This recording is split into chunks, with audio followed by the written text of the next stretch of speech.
Hey, it's Jim Paff. Welcome again to the Against Nice podcast, where we believe that nice people tend to be the most evil people of all because they want you to fit in the mold that they believe is best. We believe in a culture and government that honors individual decision-making, where you choose the direction of your life. This is the best way to promote justice and fairness in society, and to promote an attitude of kindness which looks to the benefit of others, not to yourself. You can join us at politicsisn'tnice.com.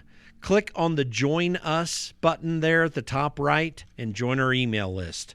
Let's get going with the podcast. Really excited to have Robert P. George. He's a professor at Princeton University to join me on the podcast today. I saw a Twitter storm that he had where he was talking about people who were concerned about their careers, and they were mostly academics. He gets people following him anonymously, and from time to time he'll work to figure out who these people are, try to call them out of his Twitter following. But when he did it this time, he got a lot of feedback from people who had these anonymous accounts, entirely concerned about their ability to keep their jobs even, and to lose their academic careers, whether they had tenure or hoping to get tenure. And he had other people too. But he was talking about how there is an increasing concern amongst people who could lose their jobs if they did not toe the line. They've got the woke crowd coming after them, and they were really concerned, and they shared this with him.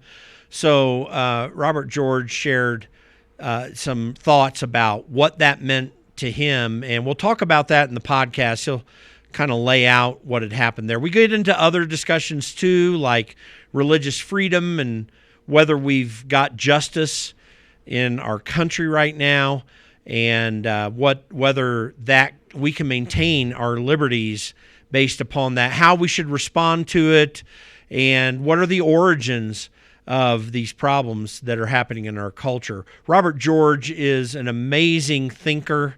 He founded an organization called the Manhattan Declaration that talked about how people should respond in culture when all these various problems on the social conservative side of things, how Christians should react, people of faith, people that declare Christ.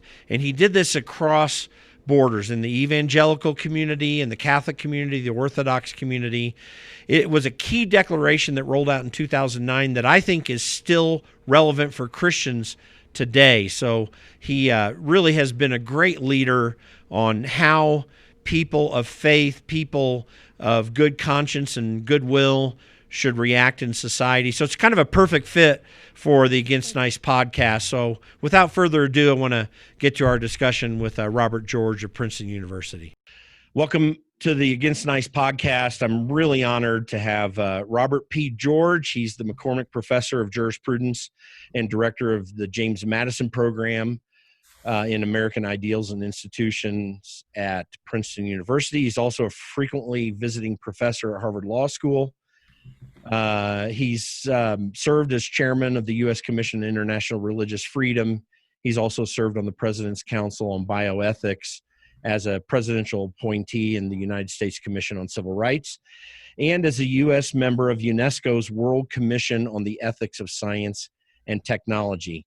He also serves on the boards of the John M. Templeton Foundation, Religion Trust, the Lindy and Harry Bradley Foundation, the Ethics and Public Policy Center, the Beckett Fund for Religious Liberty, the National Center on Sexual Exploitation and Center for Individual Rights, among others.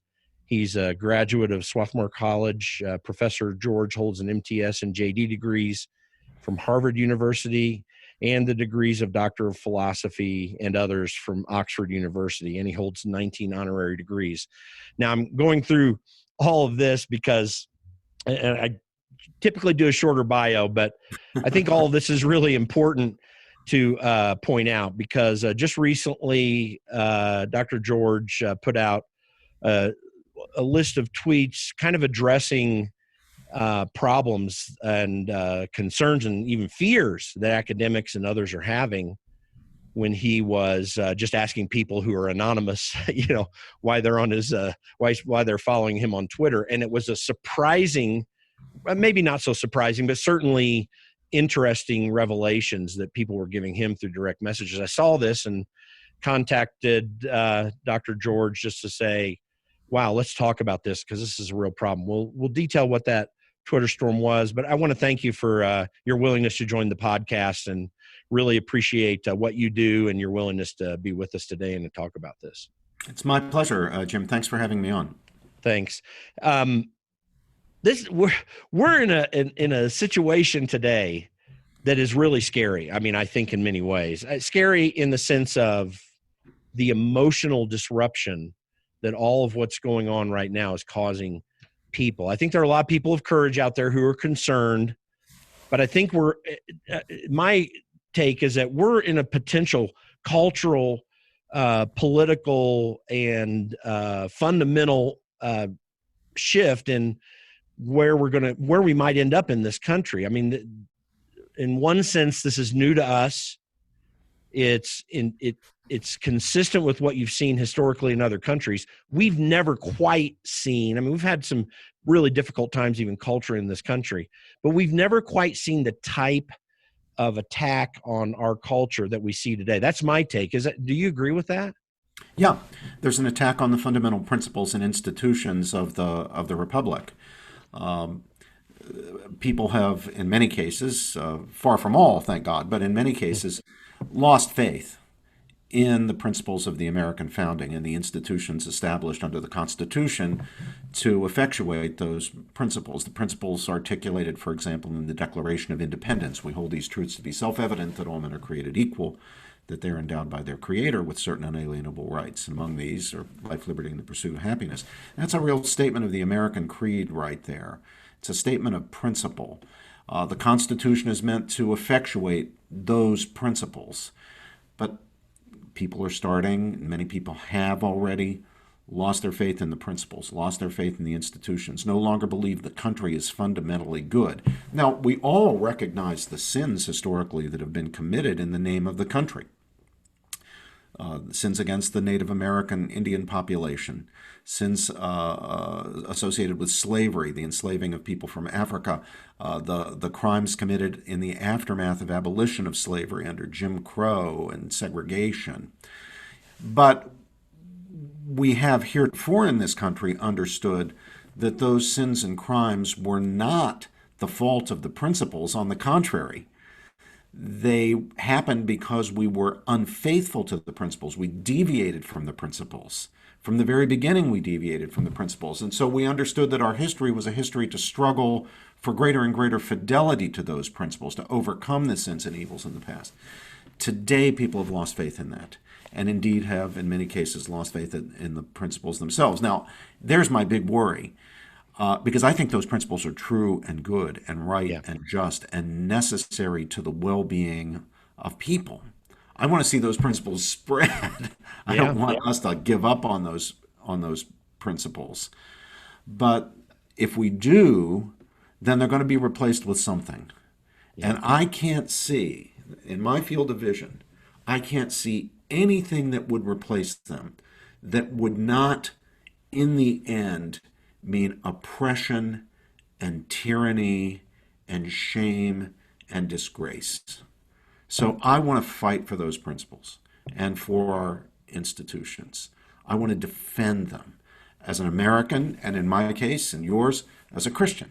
Because we Christians, although we are resident aliens in one sense, we're subjects of another kingdom, at the same time we've understood from the very beginning of Christianity, under Rome, under the Roman Empire, we have understood that we are called to be the very best of good citizens of the political regimes in which we live. That's part of, not the whole of, part of our Christian vocation. So as Christians, as citizens, I believe we need to stand up courageously because courage is required, boldly because boldness is required, and defend those principles and institutions. You know, it's really interesting at this time with this Black Lives Matter push that's taking place. A with a fundamental precept behind their movement. By the way, not the rank and file folks. I'm really talking about the leaders. I think there are a lot of people who want to get involved with the whole Black Lives Matter concept, who have sincere motives, a desire to address some wrongs that they feel are in society, whether rightly or wrongly, and in many cases rightly. But you don't hear an appeal to, as we talk about the imperfections of this country, we don't appeal to an imperfect man, Martin Luther King, who in his whole effort, which was so fundamentally helpful to this society, that he appealed to the Declaration of Independence. He appealed to the Constitution. And of course, he appealed to the fundamental precepts of the rule of law and of justice, not social justice, but justice itself. And if we really want to see, and if they really want to see these changes, it's a new appeal, I think, for those principles, just like Martin Luther King did. I mean, he was fundamentally brilliant in the way that he pursued those concepts as he was trying to find a foundation for a change in civil liberties that Black folks were fundamentally suffering from at that time.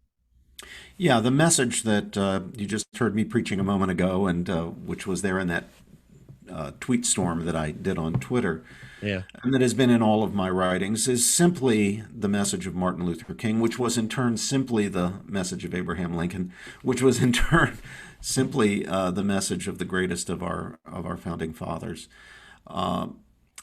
King, as you say, like Lincoln before him, constantly repaired to the Declaration of Independence. He didn't reject it. Right. On the contrary, he regarded it as, to use his phrase, a promissory note. And he rightly said, it's time to pay on the note. You know, that note has been out there since 1776, and we haven't been paying on the note. Now it's time to pay on the note. You know, we abolished slavery, that's good. But that was replaced by Jim Crow, you know, for nearly 100 years. Segregation, racism. Now we've abolished de jure segregation and the Jim Crow system, and that's good. But there's still some after effects and some injustices that need to be corrected. He was absolutely right about that, and that remains the case. It is true, and I try to remind my conservative friends that it is true, especially those who are not Black. It is true that Black folk are subjected to indignities that other folk are not on a regular basis. If you're a Black man, like Senator Tim Scott from South Carolina, Republican conservative, he can tell you, and has told us, that as a Black man, he is often treated in ways that his white colleagues are not. For example, I'll give you a very good example. Early in his career in the Senate, as he was going into the Senate, walking alongside a couple of other senators who were white, the police stopped them and questioned him, not the others, and said, "What are you doing here?" and he pointed to the badge that the senators and members of the House of Representatives wear on their lapels to indicate that they're members. He pointed to the badge in order to say, "I'm a member of the Senate." And the police officer, who I'm sure was not a bad person and I'm sure was not a terrible racist or anything like that, said to Tim Scott, "I recognize the badge, but I don't recognize you." Yeah. Now, that doesn't happen to Lindsey Graham, and that doesn't happen to Chuck Schumer. Black women will tell you about experiences they have of being followed around in department stores by clerks or by security guards when white women are not. This is not right. And these indignities have got to stop. And while the police are, we should be supporting our police because our police are, for the most part, wonderful people who are protecting us at risk to themselves every single day. Mm-hmm. There have been, there's no question, police abuses, some race-based. And we have to correct that. So we need to acknowledge that there's a real legacy here that we need to continue the reform process on. No question about it. At the same time, let's not allow that to become a pretext for an ideology, a kind of Marxist or quasi-Marxist ideology that undermines, cuts away at, tries to destroy the basic principles of the American founding, the principles of liberal democracy, as we sometimes call it. Republican government, as the founding fathers called it. The principles of the Declaration and of the Constitution. This is not hard. This is not difficult. We can draw these distinctions. It's not rocket science, but we've got to do it. We've got to do it. We can't let sentimentality get in the way of doing it, and we can't let stubbornness get in the way of doing it. Conservative folk need to recognize that there are indignities and injustices that continue and that have to be rectified. Folk on the liberal side or progressive side have to recognize that the American founding principles, the basic principles of our republic, are right and good and shouldn't be undermined. Yeah, and by the way, I got to know Tim Scott fairly well when I was working in Washington, D.C. I lived in Charleston for a couple of years. We would very often sit on the flights together when we happened to be on the same one heading back there. First of all, not a more gentle Christian man that you've ever met in your life. Fine man. Grew up, fine man. He grew up in North Charleston, which really hit in his youth, had a lot of problems that he went through. Yeah. He's lived this on a regular basis and maintains a good heart about it. He's even having similar indignities to the one you described on the Senate floor just recently. I know, that's right, where he was called a token by one of the liberal Democratic senators. Absolutely. This is disgraceful. This should not be happening. This should not continue. And we got to take that seriously. Yeah, we do. I mean, that there's still something in human nature. I mean, as I often say, and I heard that some famous historian said it, but I haven't confirmed it. 6,000 years of recorded human history proves the moral depravity of man. The one thing, I think it was G.K. Chesterton, Jim, who said it may have been. What he said is slightly different. It makes the same point, but I love the quote so much that I'm going to give it to your viewers and listeners. Chesterton said, "Original sin is the one Christian doctrine for which there is knockdown empirical evidence." Yeah, that's right. And it's so we're never going to get rid of that fundamental problem in humanity. I think it's really interesting how these proponents of really some of these evil things that are taking place on the streets, in academia, as you point out, how they don't understand as they're beating down Thomas Jefferson. They have no clue that Jefferson's entire purpose of everything he wrote in that Declaration was to get us on the path of extracting ourselves as best possible from some of the evils, not of human history, but that had been still writhing in Western culture at the time of the writing of the Declaration. Yeah, a lot of what you see going on, the violence, the looting, the rioting, this is just being done under the pretext of struggling for racial justice. It's not part of any struggle for racial justice. And we shouldn't put up with that pretextual nonsense. Let's get serious about the serious problems with race and racial injustice, but let's not allow that to be used as a pretext for behavior that is motivated by other and much more malign things. We need to be, again, strict about that. I mean, it's not rocket science. It's not hard to figure out what's what here. We know what's going on. If you're a follower of Martin Luther King looking for payment on the promissory note from the Declaration of Independence, you're not breaking into a local jewelry store. That's not what you're doing. Martin Luther King was willing to go to jail in defiance of the segregation laws, but he wasn't breaking into stores and stealing other people's property or anything like that. Let's be clear and let's be serious about that. Jefferson's an interesting case. Jefferson did understand that slavery was wrong. In fact, he put it in a way that is almost unparalleled for its insight. Here's what he said about slavery. A slave owner, but here's what he said about slavery. I tremble for my country when I consider that God is just and that his justice will not sleep forever. Yeah. I tremble for my country when I consider that God is just, because he knew there would be a punishment on the country for slavery. He almost anticipates what Lincoln would say then in the second inaugural address, where he said, we all knew that slavery was the cause of the war, which had resulted by the time of the second inaugural already in more than 600,000 deaths, and it wasn't over yet. He said, we all knew slavery was part of the war, and then Lincoln, the cause of the war, and then Lincoln says, it's the punishment of God on both the North and South for the sin of slavery. So the great figures of our past, including some who owned slaves like Jefferson and like Washington, knew that it was wrong, but they couldn't figure out how to extricate themselves for it, or their personal weaknesses. Jefferson's desire for a comfortable life. He loved nice things. He spent a lot of money on fancy furniture and wine and luxuries of every sort. It was all on the backs of the slaves, and he couldn't extricate himself from that. So it's a combination of failing to see how to get out of the slavery problem and the personal flaws that led them to implicate themselves in Jefferson's case and in Washington's case, though Washington at least freed his slaves in his will and made financial provision for them. But these personal flaws that kept them from doing the right thing. Now, you know what that proves, Jim? One thing. They were human beings like us. Right. You know, if we better be careful about standing in judgment over a man as great as George Washington.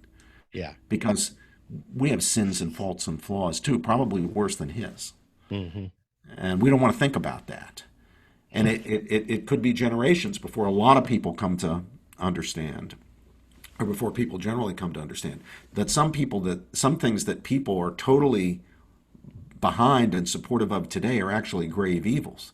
I mean, the day is going to come when even those on the progressive side are going to understand that the mass slaughter of unborn babies is a grave evil. And then people are going to ask, but how did good people who were so progressive in trying to make an inclusive society stand for the mass slaughter, the dismemberment abortions, the saline abortions, cutting off tiny arms and legs, burning skin off unborn babies?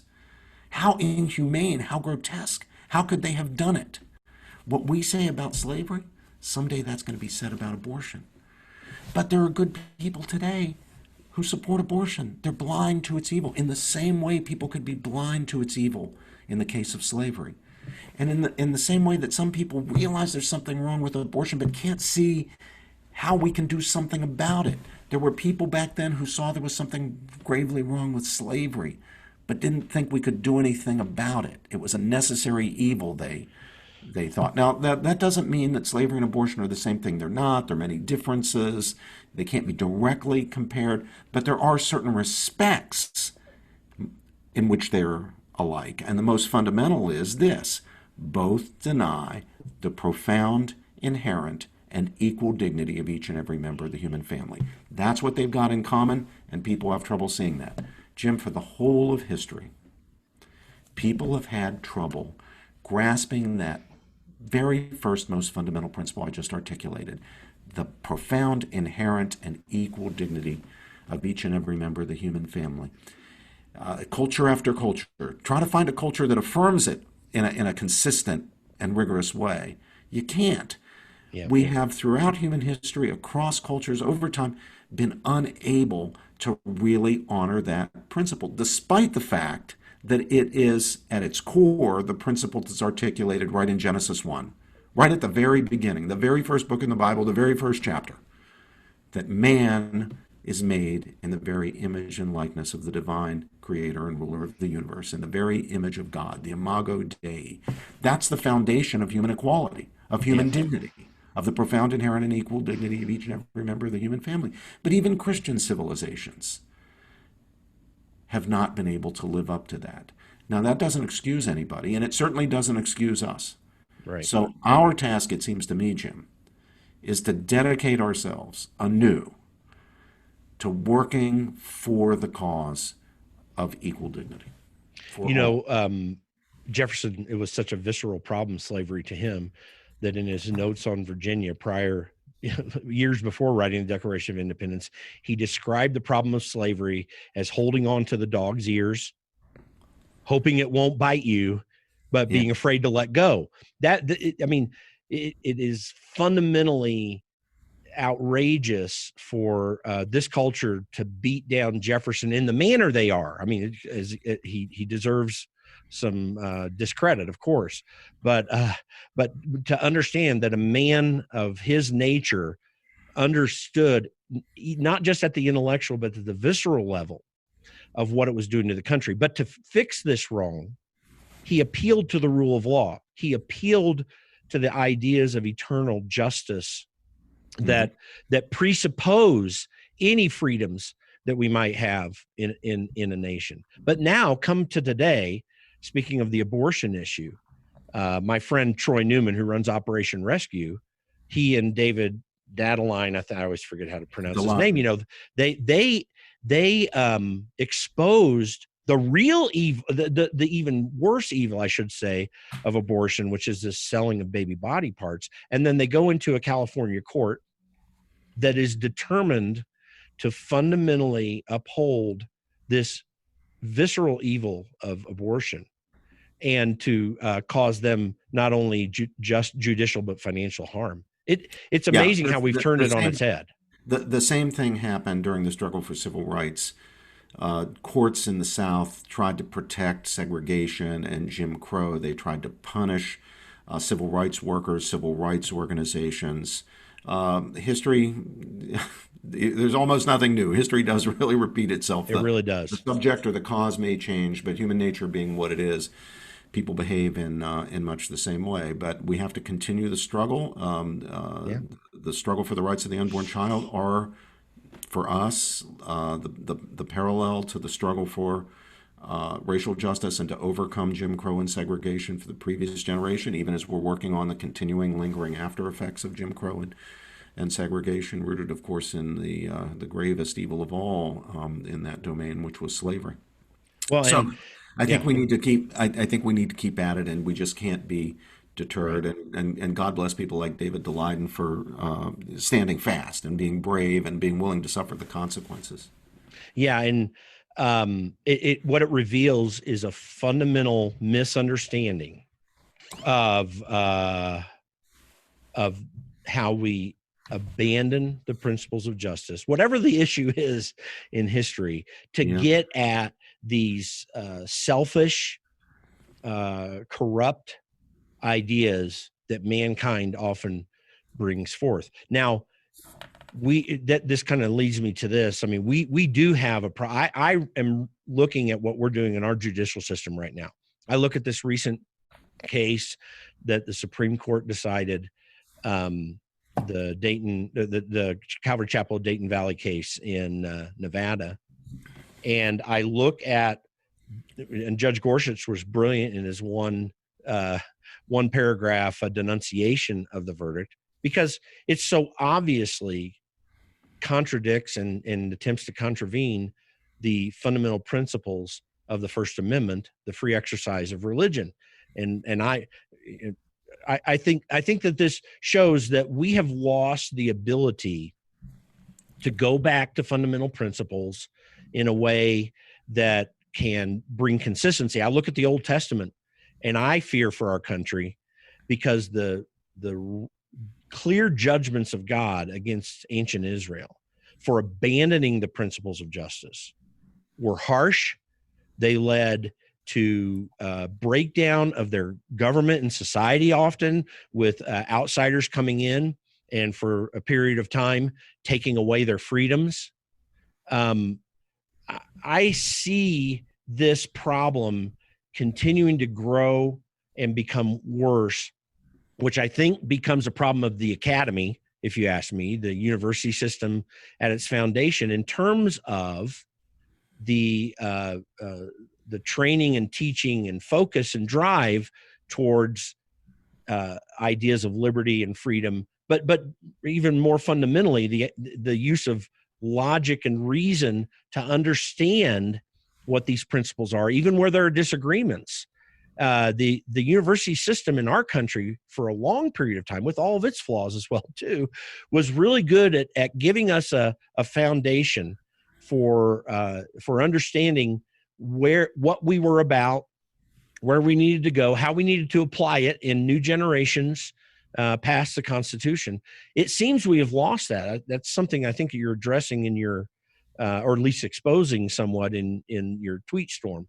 But am I right about this? I mean, have we really lost the ability to maintain any of those sorts of foundations because of the breakdown in our academic institutions?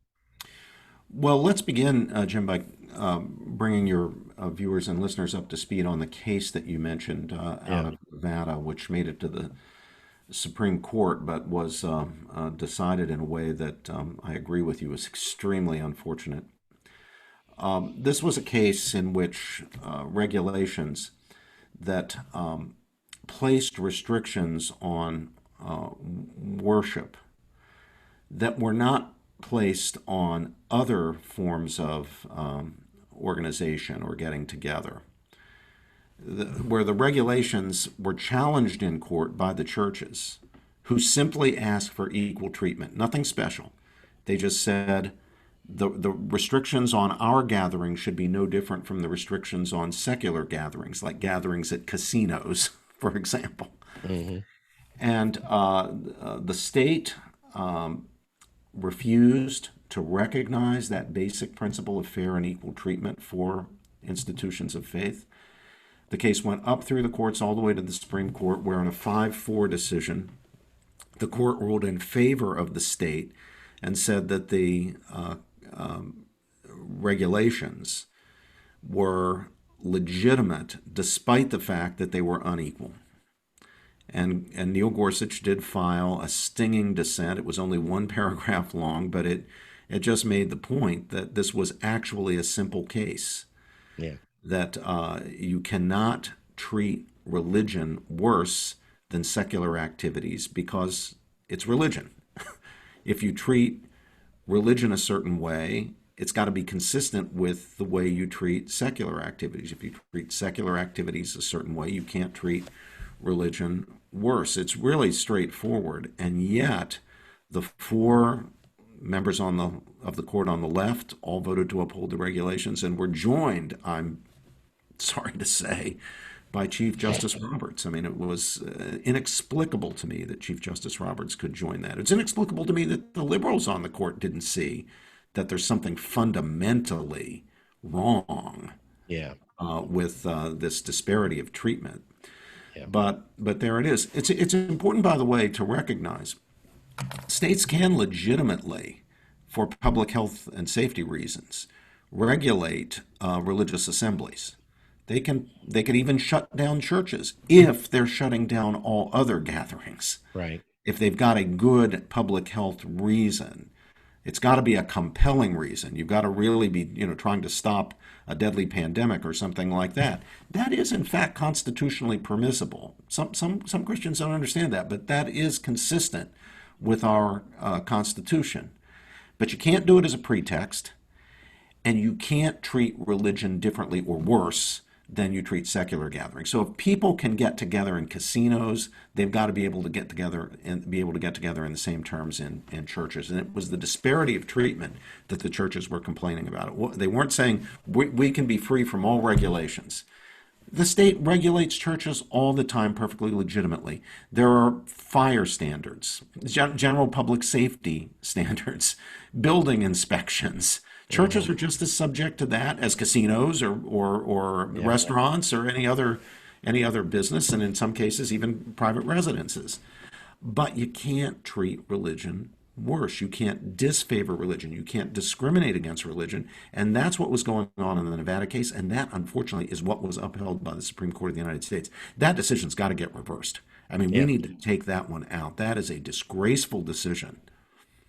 So then, before we get into the whole issue of academic freedom, first of all, Gorsuch appealed to the First and 14th Amendment, I think, by implication in his dispute, the fair treatment and right to express your religious in the public square. But let's quickly to the matter of civil disobedience. I mean, does this not call for civil disobedience? John MacArthur over in Los Angeles, in his church, large church over there, is holding services in contravention of not only the California order, but by implication to the Supreme Court case. Is this a time for civil disobedience as this sort of thing is playing out during this COVID-19 situation? Well, the model that we've come to use here is Martin Luther King, who did practice civil disobedience, and sometimes the time comes. I mean, certainly civil disobedience is required when the state government, whether it's state or federal, I mean, Yeah. state in the sense of the government, Yeah. is requiring you to do something morally wrong, something unjust or otherwise morally wrong. You can never comply with that order. So that's a case where automatically you have to Right. engage in civil disobedience. But that's not what's going on here. Here we have a restriction on our freedom that is unjust. And here our obligation is to first work through the ordinary established processes of Republican democracy to rectify the problem. Our first step in these sorts of situations, in my view, should not be to civil disobedience. We need to try. We need to give the system a chance. But at the end of the day, if it cannot be reformed in that way, then I think we have to soberly assess, and I'm not going to offer a judgment right now because I think it would take a sober assessment. We have to sit back and think and talk about whether the offense here, the discrimination, the injustice, is grave enough to warrant civil disobedience. Now, Martin Luther King famously said that where you break the law because you feel you must as a matter of conscience, you have to do so lovingly, that is not in a spirit of anger or hatred. Mm-hmm. Openly, that is not secretly. Mm-hmm. And with a willingness to bear the consequences. King was willing to go to jail. He did go to jail in Albany, Georgia. He went to jail in Birmingham. In Albany, by the way, he was bailed out by Billy Graham. People don't know that, but he was. I love that. I love that. So I think at that point, if it comes to that, and people in conscience, whether it's Pastor MacArthur or whoever it is, decides, we've tried to reform the system, we've tried to do what's right here, we've tried to go through the normal processes of our deliberative democracy. The injustice continues. The only way now, our only last resort, our only way of fighting it is by practicing civil disobedience. You got to be prepared to bear the consequence. You got to be prepared to go to jail. These types of responses are becoming more and more commonly placed before us, or at least a consideration of them, as we work through the COVID-19 response in governments, and again, as it relates to this religious liberty thing. I'm curious, but again, I want to get to your tweets and university things in just a moment. But one last thing: are we seeing in your legal judgment a real, either unconstitutional, whether it's the federal or state constitutions, are we seeing a real overreach in these governors who are placing these restrictions on people? I think a lot of people are struggling with, why do I have to wear a mask? Is it really scientifically there? I think this appeal to science that is usually appealing to people, it happens in climate change and other places as well, that appeals to people flawed as they are, sometimes being quite wrong, as I think much of the scientific prescriptions going into this were quite wrong. Are these governors overreaching? I mean, we've never had quite this kind of a political and governmental response to these sorts of pandemics ever in this country. So, sober assessment is needed here. Now, there are three factors people have to carefully take into account. One is science, the real science, not the fake science. Yeah. And in the case of COVID-19, the science is still somewhat unclear. We do not understand nearly as much about this virus as we need to understand. But we need to do our best to understand the science. That's number one. Number two is democracy. Decisions, even when they are based on disputes about the science, need to be made democratically. Not by edicts, not by governors issuing edicts, not by presidents issuing executive orders, but democratically. The legislatures have to step up to the plate here and do their jobs, whether it's the state legislatures or the Congress. You cannot let governors and presidents act like kings. Doesn't matter whether you like the governor or like the president or dislike him. Right. What matters is he's not a legislator. It's not up to him to make the law. So there's science, there's democracy, and three, there's individual freedom. What's protected, for example, in our Bill of Rights, especially in our First Amendment, like the right of assembly, like the free exercise of religion, like the freedom of speech, all of which are in play, of course, in this controversy. Now, states may legitimately enact public health and safety laws. They can restrict individual freedom, but they need good reasons for them. Those reasons are often reviewable by courts, but one of the things courts need to be looking at, especially when there are disputes about the scientific basis for a public health or public safety regulation, is whether these are democratically validated, democratically pedigreed decisions. If it's just governors functioning as legislatures or legislators, then they are usurping the authority of the elected representatives of the people and acting like little dictators. And courts then should rightly step in and ensure that these decisions are made by legislatures. That doesn't mean the courts should make the decisions, Right. one way or another. That too would be a usurpation. Just generally, Jim, going beyond the public health issue, I mean, just look at cases like Roe versus Wade and Obergefell. Look at some of the worst decisions that we've had in our lifetimes. They are courts usurping the authority of legislatures. The debate over same-sex marriage should not have been resolved by the courts, as it was in Obergefell. It was a legislative matter. The debate over abortion should not have been resolved by the court. It was a legislative matter. And now in the COVID-19 case, we don't want courts going in and doing that again. On the other hand, these decisions are not fundamentally to be made by governors, or for that matter, presidents. Yeah. We need legislatures to do their job. I was asked by Politico, the website Politico, to be one of the respondents to a question they put to some scholars and activists and other people. And that was, if you could change one thing, if you could get people to do one thing to make our government better, what would you do? And my answer to that, and I'll give it as something I'd share with your viewers and listeners, is I'd make every citizen, and certainly every legislator, politician, judge, president, governor, I'd make everyone in the country look very carefully at the first word of the first sentence of the first paragraph of the very first article of the Constitution of the United States. It's the most overlooked word in the entire Constitution. It's the word all, A-L-L, all. That article, that first article of the Constitution, is the article in which the people of the United States vest in the Congress all legislative power. Now, if the Congress has all legislative power, how much does that mean executives have? Zero. None. How much does that mean courts have? Zero. None. And yet, we find ourselves governed by courts and executives. Yeah. Right? Not by the people's representatives. And in part, significant part, Jim, that's because Congress has willingly abdicated its legislative responsibility. You see the same thing, by the way, in the state legislatures. Yes, true. A lot of abdication of responsibility because they don't want to take responsibility. The men and women who serve like being reelected. They don't like taking controversial stands. So they simply abdicate their responsibility. It's the easy way out. Let the governor do it. Let the courts do it. They don't legislate, and they don't stand up to the courts.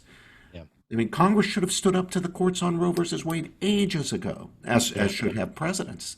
Correct. And we have the same sort of thing here. So I don't object to public health regulations and provisions being put in place, even as applied to individuals, whether it's wearing masks or what have you. Where the science is controversial, we have to do our best to get at the truth of the matter. And people are going to make mistakes. Even scientists make mistakes. You get two scientists together, often you have three opinions.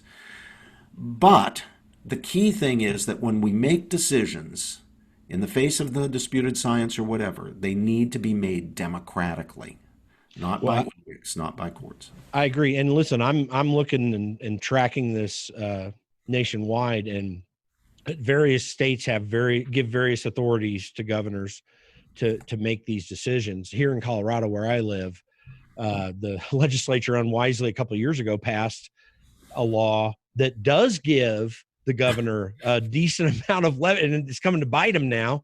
It was supported by Republicans and Democrats, and it's like, what were you thinking? And although I have to give credit, I do know Jared Polis from my time in Congress, and he's a likable guy. We get along well enough. But and he's gone much farther than I thought he should. But he's also laid back a little bit in compared to some other Democrat governors out there. So, some kudos to him. But I just think when you give these guys and gals these authorities, it can go way too far. Oh, yeah. And this is what people are complaining about. And by the way, most of these executive edicts, state by state, are arbitrary in nature. I mean, they aren't based on science. They claim science as a verbal matter, but as a practical matter, they don't even implement it according to what they're even hearing from the scientists that they appeal to. Yeah, it's very funny in our politics. I mean, it's funny in a gallows humor sort of sense. Yeah. It's sad but funny that in our politics, people will appeal to science as if they've got all the answers. Yeah. And then sometimes they will ignore the science when it's looking them right in the face. If you look at the question of abortion, when does the life of a new human being begin? Well, there is a question that science not only can answer, but has answered. We know the answer. Right. And when the discussion is simply among embryologists or developmental biologists, and no one's thinking about or talking about the abortion issue, they'll give you exactly what the right answer is. And we all know it. The science is actually clear about the life of the child in the womb. That's not a potato in there or an alligator. It's not some potential human being. It's a human being developing, right? Just in the same way that a newborn baby is a human being developing, or an adolescent child still developing toward adulthood. And yet, the progressives, as they call themselves, who sometimes are all hepped up on the importance of science, and science is real, and they put signs in their yards saying science is real, and they claim that the conservatives won't follow the science on climate change and so forth. They don't want to get anywhere near the science of embryology. They don't want to know the truth as revealed to us by science, not the Bible, not the church, not the ecumenical councils of the 4th century, but 20th and 21st century science. They don't want to hear it. Well, even worse, of people of goodwill, whether they have a lot of experience in the science that concerns them when these conclusions are drawn, they don't understand that they actually can't address this. The scientists are experts at the inductive process of the scientific method. I love R.C. Sproul, just one of the, learned so much from him, listening to him quite a bit. He also always would say this, he'd say, it's very obvious I'm not a physicist, but I am very interested in where the realm that I can operate, he said, is on the deductive side of the scientific method, that using logic and reason to test the conclusions that are being laid out in the public. Individuals, no matter whether they have a college degree, can look at, for example, the science of embryology and can rightly make the statement, it is interesting. Here's one thing I know. I've never even went to college, but here's one thing I know. When the sperm and the egg connect, that is not going to become an elephant. It's not going to become as any other form in the animal nature. If it goes to term, it will be a baby. I mean, someone didn't go to high school can come to that conclusion. And it's a rational conclusion that rebuts, I think, effectively these arguments that these insane arguments sometimes that are, and illogical arguments that are made for why that baby can be destroyed in the womb. Yeah, there was a time when we didn't know the answer to those questions. Sure. The best we could do was guess. Even the greatest figures of intellectual history, like Aristotle, St. Thomas Aquinas, who talked about issues of human development, for example, but really did have to guess, and they did their best with the information available to them, but they didn't get anywhere really near the truth. It wasn't until the 1820s. It was the discovery of the mammalian ovum that launched our modern understanding of biological development, of embryology, of mammalian embryology. But once that discovery was made, the science pretty much unfolded from there, and Yeah. it revealed all the mysteries to the point at which it was simply unjustifiable in 1973. Even as early as 1973, it was just unjustifiable for Harry Blackmun and his fellow justices on the Supreme Court who joined him in the Roe versus Wade opinion to make the claim that there's some mystery about when the life of a human being begins. There was no mystery, even in 1973. And we do know more now, even more now, but we knew enough then to know that the life of a human being, at least a newly conceived human being, is what you get at conception. That's what the term conception means. You've conceived a new member of the species, a whole new Right. member of the species. Whether if it's an elephant, then it's an elephant species. If it's human, it's the species Homo sapiens. And then the only question is it going to survive, or how long is it going to survive? I mean, you've got a human being now. Will it make it to 3 months? Will it make it to 9 months? Will it make it to 2 years? Will it make it to 12 years? Will it make it to 90 years? Oh, if they would have only appealed to the science. Yeah, that's right. So, But yeah. you don't want to hear the science when ideology gets in your way. You only No, want to hear that's about the right. science when you can manipulate it. And of course, very often the claims to science themselves are false. Claims Yeah. about scientific consensus and so forth. Right. And we have to be very careful to make sure that we understand that because scientists believe something, or whether the majority of scientists believe something, that doesn't mean that even the question is scientific. There's Right. no question that in the early part of the 20th century, probably the first 4 decades of the 20th century, most scientists firmly believed in eugenics.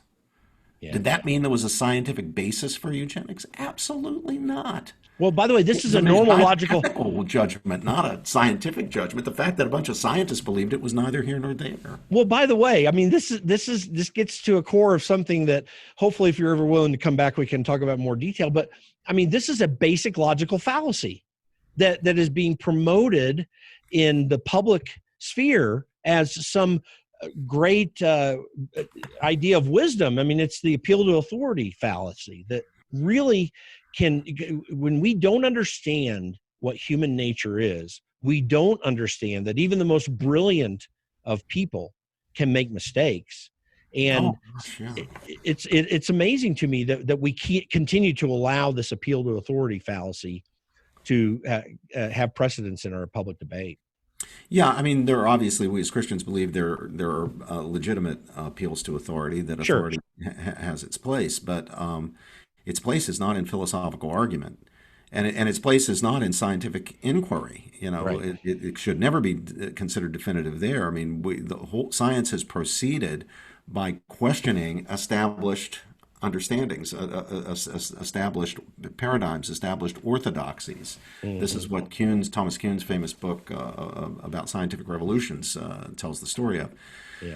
So it's trying to be clear about these things, to think clearly, to think soberly, not to let ideology get in the way of your thinking, not to fall for pretextual arguments.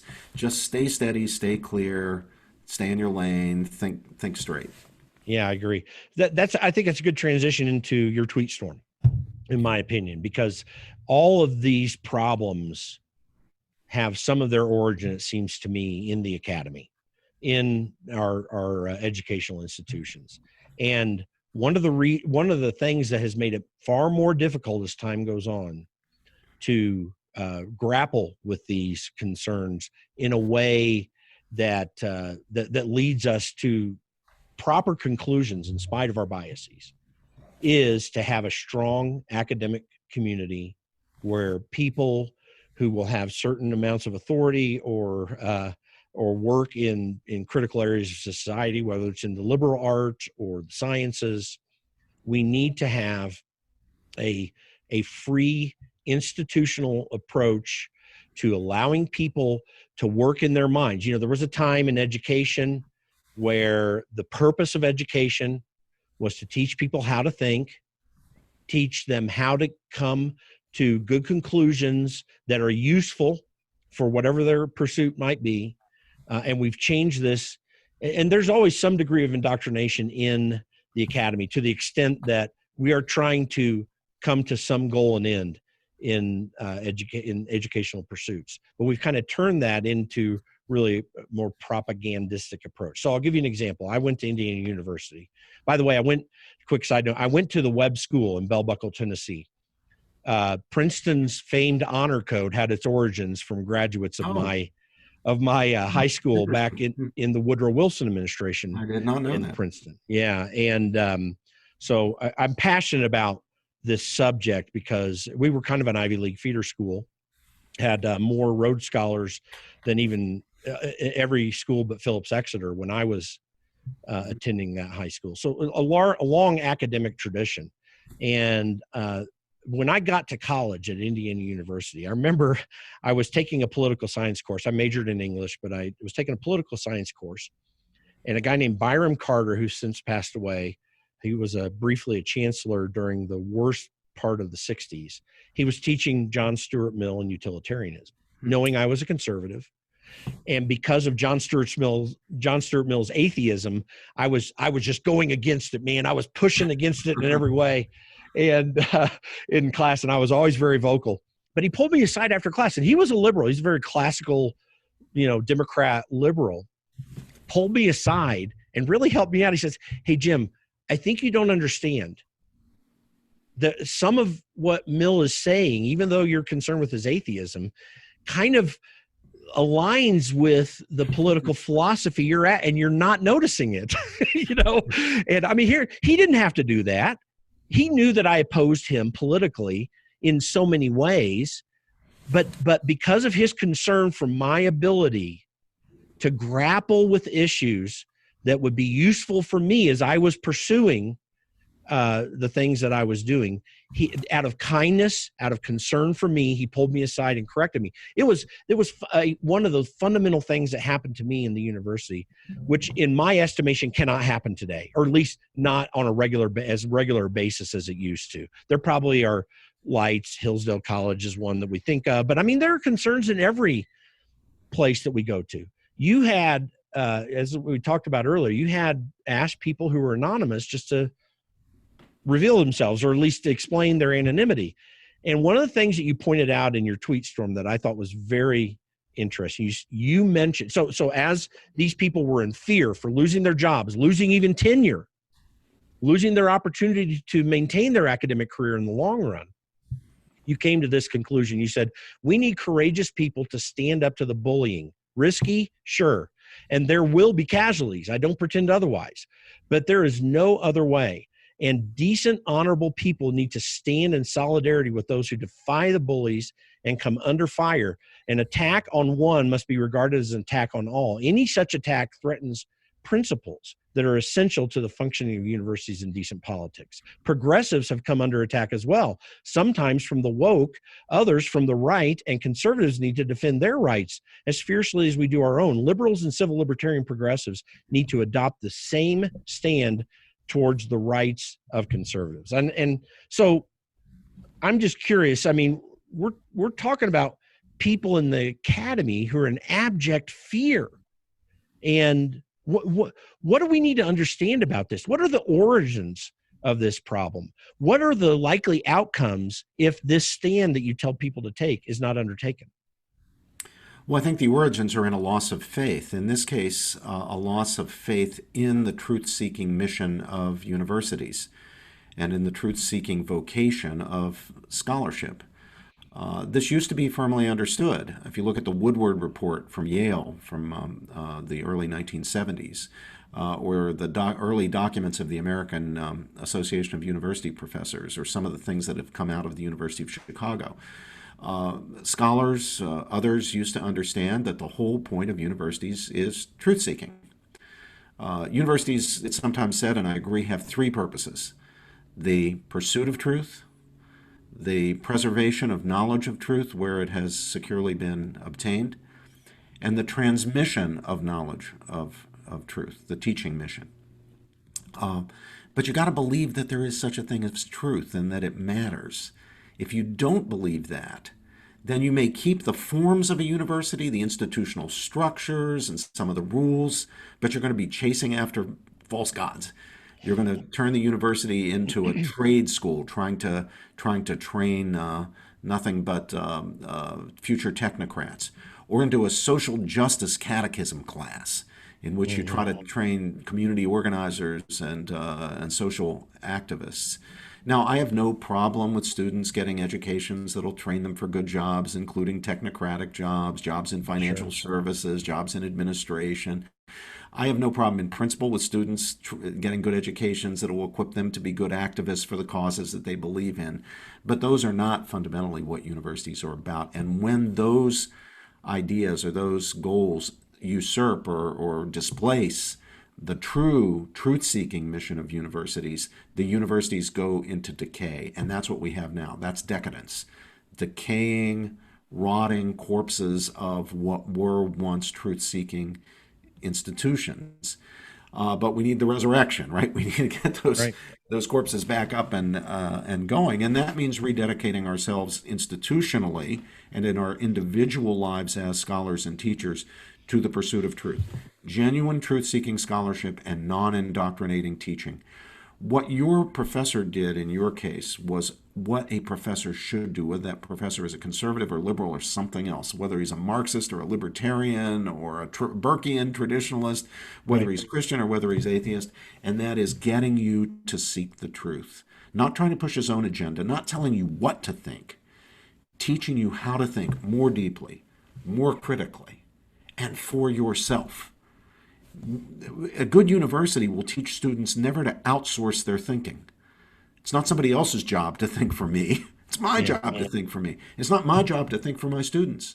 It's their job to think. My job is simply to help them to think, again, more deeply, more critically, and for themselves. And, one of the most fundamental, I think, treatises, actually a collection of lectures that it began to help us see this problem developing as far back as the 1940s, is C.S. Lewis's book, The Abolition of Man, where he described the academy changing from what you described to something trying to create a certain sort of person that was proscribed or prescribed by those in the institutions. And he talked about taking out the organ, but demanding the function.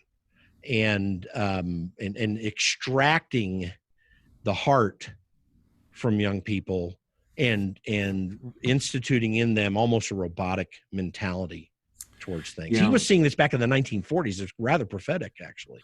Well, the net result of it all is a kind of weird dogmatism. As a Christian, I believe that there's a place for orthodoxy. Yeah. There are Orthodox Christian beliefs and then there's deviation from orthodoxy. If you're a Christian, you ought to believe that Jesus Christ is the Son of God. That's the Orthodox teaching of the faith. If you don't believe that Jesus Christ is the only begotten Son of God, then you're just really not a Christian. You can say you're a Christian, but you're not. That kind of heterodoxy undermines the authenticity of your claim to be a Christian. But we shouldn't transfer that to the educational process, at least in institutions that claim they're non-sectarian, that they're not pushing a particular religious or ideological agenda. There, we're interested in the unrestricted pursuit of truth. But when the concept of truth is undermined, what replaces it is not some radical skepticism. That lasts for about 15 seconds. What replaces it is a new dogmatism. It can be a right-wing dogmatism or a left-wing dogmatism, but it will be a dogmatism, and dogmatism is antithetical to the truth-seeking process. You need intellectual humility. You need the understanding that you could be wrong about something. You need the understanding that somebody who challenges your view might actually be right or partially right, or you might in any event be able to learn something from that person, even if they're wrong. So you should listen to their challenge, you should entertain it, you should take it seriously, and you certainly shouldn't try to silence them or get them fired. Today, people are being silenced, people are being fired for stepping out of line, for saying the quote wrong thing, or the quote wrong thing in the quote, or the quote right thing in the quote wrong way, or for not saying something with sufficient vehemence or sufficient force. These are outrageous assaults on the integrity of the academy. We have academic freedom for a reason. The reason is for the university and scholars in the university and the students to be able to prosecute the truth-seeking mission of the university. Where academic freedom is undermined, you cannot do that. You just become a catechism class, and that's just not what universities should be. And there's a great loss to the entire society when they degenerate into that, whether they're Marxist or fascist or whatever they are. They're just not truth-seeking institutions anymore. They're training camps for ideologues. But people do live in fear because that we've gone too far in the direction of indoctrination. We've deviated too far from the principles of academic freedom. Even people with tenure wrote to me when I invited people to explain why they were anonymous. I like to clear out my anonymous interlocutors' accounts from time to time because I want to know who I'm dealing with here. But I let people write to me to, if they want to retain their anonymity, to tell me who they are or to explain why they're anonymous. I'll respect their privacy. But when people wrote to me, even people with tenure were writing to me saying, I'm afraid to say what I really think. I'm afraid to actually speak my mind because my tenure could be revoked. I could be fired, or if I don't have tenure, I won't get tenure, or if I'm trying to make a career in academia, I'm not going to be able to make a career. And it wasn't just academics, Jim. The majority were academics or people aspiring to academic careers. But a surprising number were from business and other walks of life who said they just feel constrained. They can't speak their minds, that the professional consequences to them, or in some cases personal consequences to them, would be too terrible to bear. Well, how do you run a democratic republic when people can't speak their minds? The whole reason for the freedom of speech protection in the First Amendment is to enable the republic to function by enabling people to speak their minds. But where that's undermined culturally and socially, even if it's formally legally protected, where it's undermined culturally and socially, you lose the effect. And the whole democracy suffers, the whole republic suffers. I even find amongst people of a conservative political ideology often their inability to allow opposing views to hone the rough spots, so to speak. Say you got this beautiful sphere that you're trying to put together to hone off those rough spots. They won't allow it, but that's a healthy thing because it causes them to have to hone their arguments to something that can be palatable or receivable, or it can be even engaged in. And there are some amazing parallels between what we're seeing now coming from the left, the shutting down of speech, the bullying, the intimidation, and what we saw in the 50s during the McCarthy period, right, where people were being silenced, being hunted down, being fired, being bullied, being intimidated for anything that could be construed as a statement that was even roughly sympathetic to communism or not sufficiently hardcore anti-communist or anti-Soviet. So even the most noble causes can be corrupted and discredited by bad behavior in the pursuit of them. When your mother taught you that even a very, very, very good end doesn't justify an evil means, that's what she had in mind. Anti-communism was a noble cause, a great cause. Yeah. When you think of the great harm communism did, the death toll far exceeding what Hitler managed to pile up. Yeah. Well, anti-communism, opposition to Soviet imperialism and Soviet tyranny was a very, very noble cause. But look at how people like McCarthy tarnished the cause. Now, the cause of anti-racism, a noble cause, is being tarnished by people who are using it as a pretext and then deploying bullying and intimidation tactics to try to shut down critics. Yeah, absolutely. So respectful of your time here. One last question for you. So are our academic institutions beyond repair? You have said called for a courageous stand of people who will suffer, as King did, as many people throughout history did, standing for what was right. Is it beyond repair? Are we kind of too far down the road right now? No, it's not beyond repair. It's just a question of whether people are prepared to pay the price of fighting back. Now, look, you're about my age, I think, or maybe a little younger, but close. Our fathers, or if not our fathers, our grandfathers, or for my students, their great-grandfathers, at 18, 19, 20, 21 years old, were conscripted into the military. My dad was right out of high school, 18, hadn't even finished high school, and shipped off to fight either Hitler's armies in Europe or in the terrible, appalling circumstances of the Pacific. And they fought valiantly, and they saved the world from tyranny. 18, 19, 20 years old, and they had the courage to do that. Am I supposed to be afraid to speak my mind as an academic because I might get fired? I should be ashamed to think that. Yeah. When my dad exemplified so much more courage, took so much greater a risk, maybe I'll have to go find respectable work if I get fired. Maybe I'll have to go into plumbing.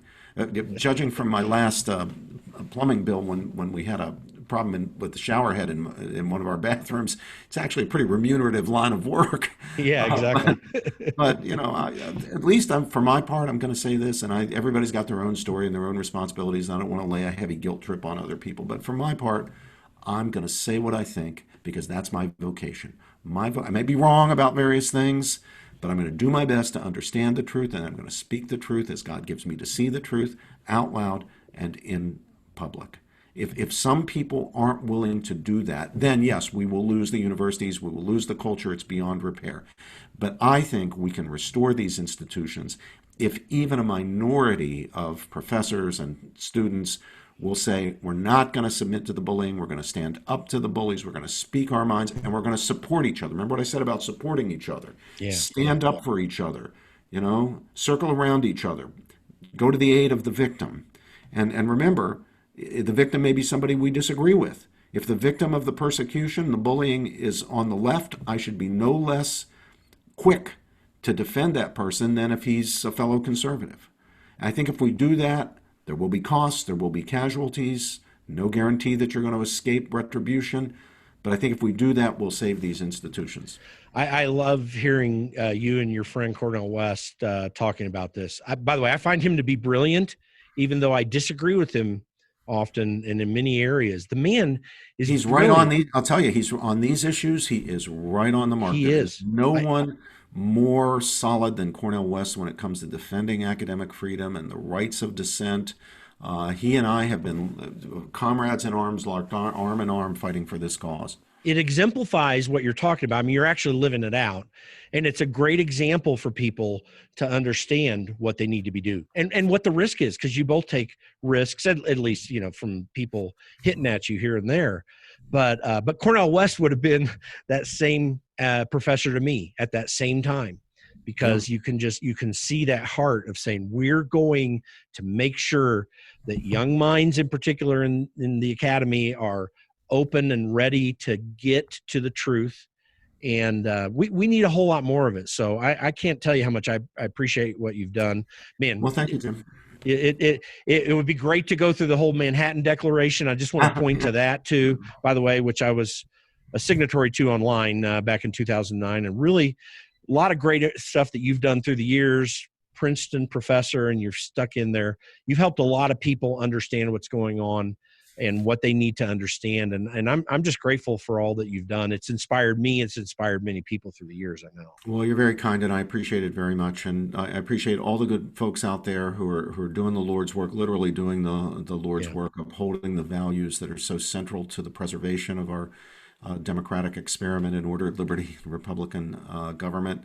I myself have been very blessed not only to have great teachers myself, and my own teaching is just my poor way of trying to repay their great generosity and benevolence to me. But I've also had great students, just magnificent, wonderful students. I've been so blessed to be able to teach at a place where my students are not only brilliant, but in so many cases also very courageous, and they're out there, fighting the fight and doing what's right and taking risks and just exemplifying what it means to stand up for principle. Many of them are Christians, some are Orthodox Jews, some are of no particular faith, but they're out there struggling to stand up for what's right, stand up for the truth, stand up for the principles that make our democratic republic truly exceptional and worth preserving. And I'm just proud of them.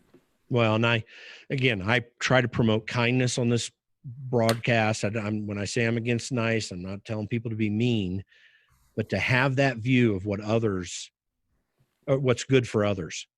and irrespective of your opinion, and seeking their good. And you're doing that on a daily basis. And I'm just grateful for that. And I'm really grateful for you taking some time to be on the podcast today. My pleasure. Thanks again, Jim. Thank you. Thank you for joining us today on the Against Nice podcast. Please be sure to go to our website, www.politicsisn'tnice.com. You can sign up for our email list there just at the top right of the web page. And make sure to follow us on iTunes or Spotify or Stitcher or even the iHeartRadio app. And give us a 5-star rating and let people know what you think about our podcast. Again, www.politicsisn'tnice.com. Join our email list at the top right hand of the page there, and follow us on iTunes, Spotify, Stitcher, or iHeartRadio. Thanks for joining the show today. We'll be back soon.